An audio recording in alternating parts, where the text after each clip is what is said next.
सुप्रभात बच्चों, हिंदी व्याकरण बाय दिलबाग शास्त्री चैनल पर आपका स्वागत है। आज हम महाभारत का अध्याय जो है शुरू करने जा रहे हैं। पहला अध्याय है आदि पर्व वंश परिचय। सबसे पहले हम कुल का जो है परिचय देंगे, इंट्रोडक्शन देंगे। भारत का प्राचीन नाम आर्यावर्त था। आर्यावर्त का नाम पौरव वंश में जन्मे राजा भरत के नाम से भारत पड़ा। पौरव वंश महाराजा अयाति के पुत्र पुरु से प्रारंभ हुआ। अयाति की दो पत्नियां थी। देवयानी शुक्राचार्य की पुत्री थी जो असुरों के गुरु थे। शर्मिष्ठा असुर के राजा वृषपर्वा की पुत्री थी। देवयानी के दो पुत्र हुए, यदु और त्रुवसु। शर्मिष्ठा के 3 पुत्रों में सबसे छोटा पुरु बुद्धिमान और पराक्रमी था। महाराजा अयाति ने यदु को बड़ा होने पर भी अयोग्य होने के कारण अपना उत्तराधिकारी नहीं बनाया, यानी कि राजा के बाद जो है उसकी गद्दी को संभालने वाला। उन्होंने पुरु को राज्य सौंपा। पुरु अपने पराक्रम और विद्वता और जनहित के कार्यों के लिए अत्यंत लोकप्रिय हुए। इस वंश का नाम पौरव पड़ गया। इसी वंश के राजा दुष्यंत के पुत्र भरत के नाम पर इस देश का नाम भारत पड़ा। राजा दुष्यंत का विवाह शकुंतला से हुआ था। शकुंतला का पालन पोषण कंव ऋषि ने किया था। भरत अत्यंत पराक्रमी और बलशाली थे।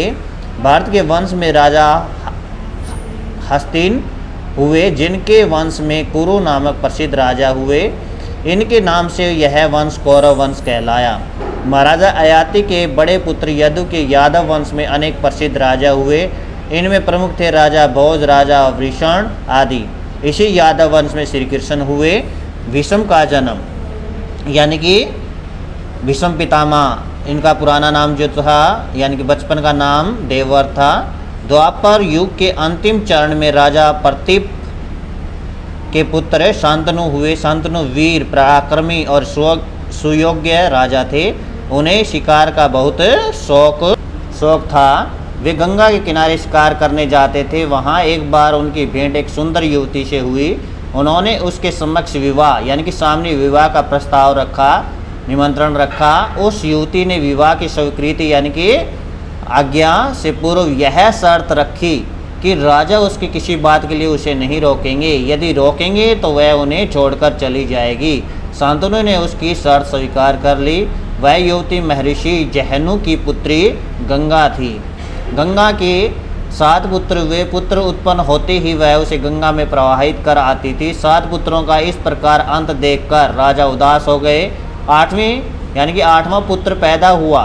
गंगा उसे प्रवाहित करने चली तो शांतनु ने उसे मना कर दिया। गंगा ने अपनी शर्त का स्मरण दिलाया यानी कि याद दिलाया उनको और राजा को त्याग कर पुत्र सहित जाने लगी।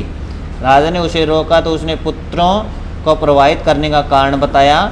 गंगा ने बताया, एक बार अष्टवसु नाम के 8 देवताओं ने महर्षि वशिष्ठ का अपमान कर दिया था यानी कि अनादर कर दिया था। उन्होंने उन्हें मनुष्य रूप में जन्म लेने का शाप दिया। वसुओं ने वशिष्ठ से क्षमा याचना की तो उन्होंने कहा कि 8वां वसुदयु अधिक समय तक मनुष्य योनि में रहेगा। इन वसुओं की प्रार्थना पर मैंने उनकी माँ बनना स्वीकारा। अपने 8वें पुत्र को मैं अपने साथ ले जा रही हूँ। यह आपके कुल के मान सम्मान में वृद्धि करेगा। गंगा के चले जाने के कुछ वर्ष पश्चात एक दिन शांतनु गंगा किनारे शिकार करने गए हुए थे। उन्होंने देखा कि एक तेजस्वी बालक ने बाणों से गंगा के प्रवाह को रोक दिया है। वह उस बालक की अद्भुत शक्ति से आश्चर्यचकित रह गए। तभी वहाँ गंगा प्रकट हुई। उन्होंने राजा शांतनु से कहा, यह आपका पुत्र देवव्रत है। मैंने इसे महर्षि वशिष्ठ, शुक्राचार्य, परशुराम और बृहस्पति आदि से विद्या अध्ययन कराया है। आप अपने इस पुत्र को संभाले। इतना कहकर गंगा चली गई। महाराज शांतनु ने देवव्रत को अपना उत्तराधिकारी घोषित कर दिया। देवव्रत विषम बने।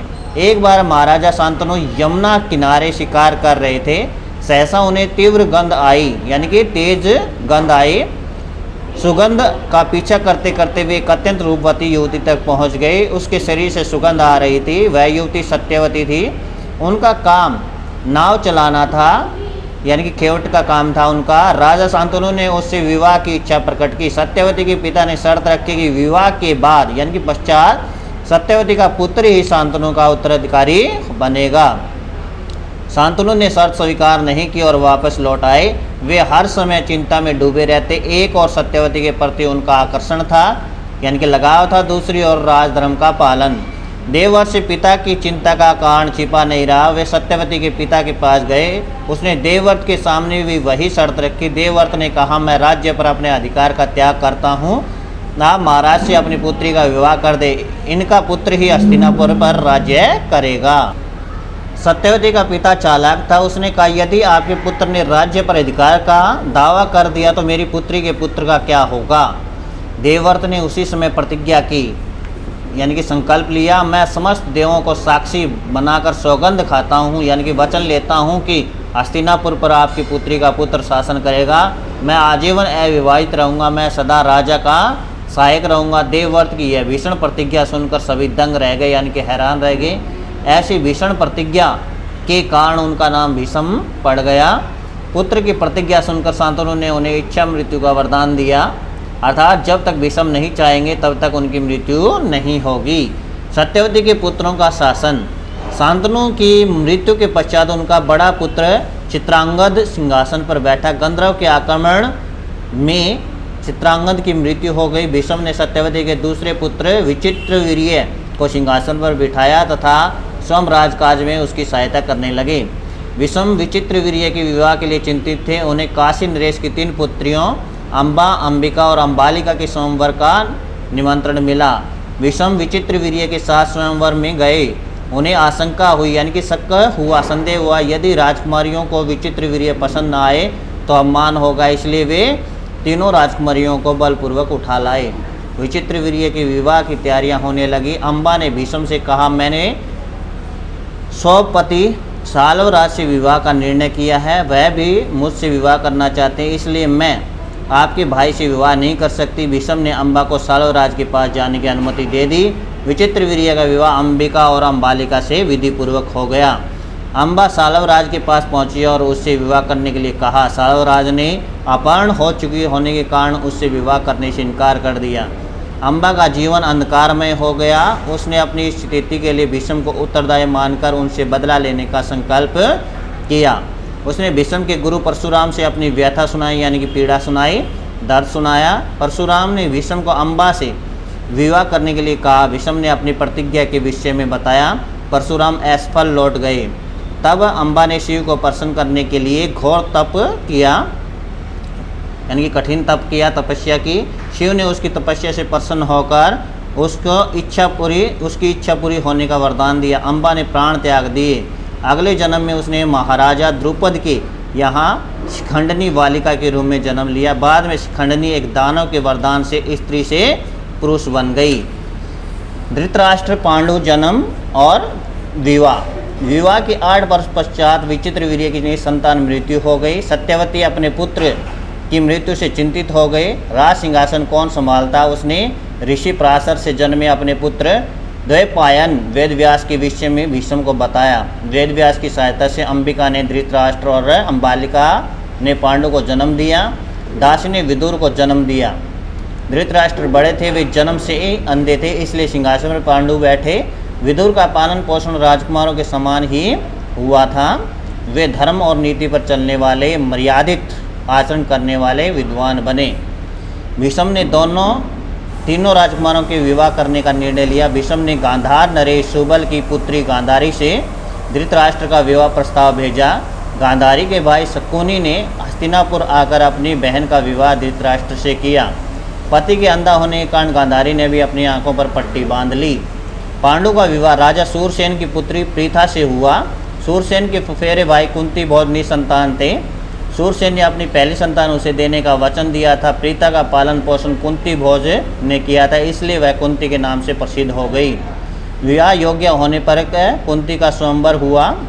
इसमें कुंती ने पांडु के गले में हार पहनाकर उनसे विवाह किया। मद्र देश के राजा शल्य की बहन माद्री अति रूपवती थी। पांडु का दूसरा विवाह माद्री से हुआ। विदुर का विवाह राजा देवक की सुंदर पुत्री परस्वी से हुआ। कर्ण और कौरव पांडवों का जन्म। कुंती धार्मिक विचारों की बालिका थी, वह अविवाहित थी। एक बार राजा कुंती भोज के यहाँ दुर्वासा ऋषि का आगमन हुआ। कुंती ने ऋषि की खूब सेवा की। ऋषि दुर्वासा ने प्रसन्न होकर उसे वरदान में एक मंत्र दिया। उन्होंने कहा कि इस मंत्र को पढ़कर तुम जिस देवता का आह्वान करोगी यानी कि बुलाओगी वह तुम्हारे पास आएगा, उस देवता से तुम्हें पराक्रमी वीर और तपस्वी पुत्र प्राप्त होगा। ऋषि दुर्वासा के जाने के पश्चात बालिका कुंती ने उत्सुकतावश मंत्र पढ़ा और सूर्य देवता का आह्वान किया। सूर्य देव आ गए। उनके प्रभाव से कुंती ने कवच कुंडल युक्त पुत्र को जन्म दिया। अविवाहिता होने के कारण लोकलाज के भय से यानी कि लोक निंदा के भय से उसने उसे एक पेटी में बंद करके नदी में बहा दिया। महाराज कुरु का सारथी अधिरथ नदी में स्नान कर रहा था। उसने पेटी में से शिशु के रोने की आवाज़ सुनी। उसने नदी से पेटी को निकाला और शिशु को घर ले लाया। अपनी पत्नी यानी कि उसकी पत्नी जो राधा प्रसन्न हो उठी। उन्होंने उसका नाम वसुसेन रखा। बड़े होकर यही बालक कर्ण के नाम से प्रसिद्ध हुआ। सारथी द्वारा पाले जाने के कारण वह सूत पुत्र भी कहलाया। भीष्म ने पांडु को राज्य विस्तार के लिए प्रेरित किया, प्रेरणा दी। पांडु ने मगध, मिथिला और काशी आदि प्रदेशों पर विजय प्राप्त की और सम्राट बन गए। इसके पश्चात पांडु कुंती और माद्री के साथ हिमालय में घूमने चले गए। वहाँ प्रेमरत हिरण और हिरणी में से पांडु ने हिरण को मार डाला। हिरणी ने उन्हें शाप दिया। पांडु को अत्यधिक दुख हुआ। उन्होंने हस्तिनापुर न लौटने का निश्चय किया। भीष्म ने धृतराष्ट्र को राज्य का कार्यभार सौंपा और विदुर को उनका मंत्री बना दिया।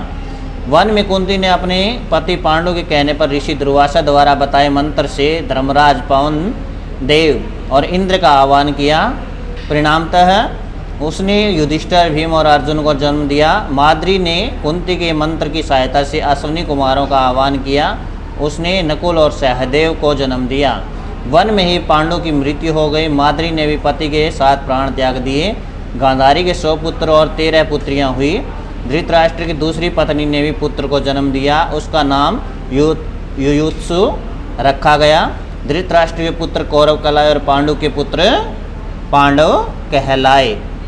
तो ये वीडियो जो है यहीं तक होगी। आगे जो है हम आगे की वीडियो में करेंगे। तो ये वीडियो आपको कैसे लगी, लाइक करें, सब्सक्राइब करें। धन्यवाद।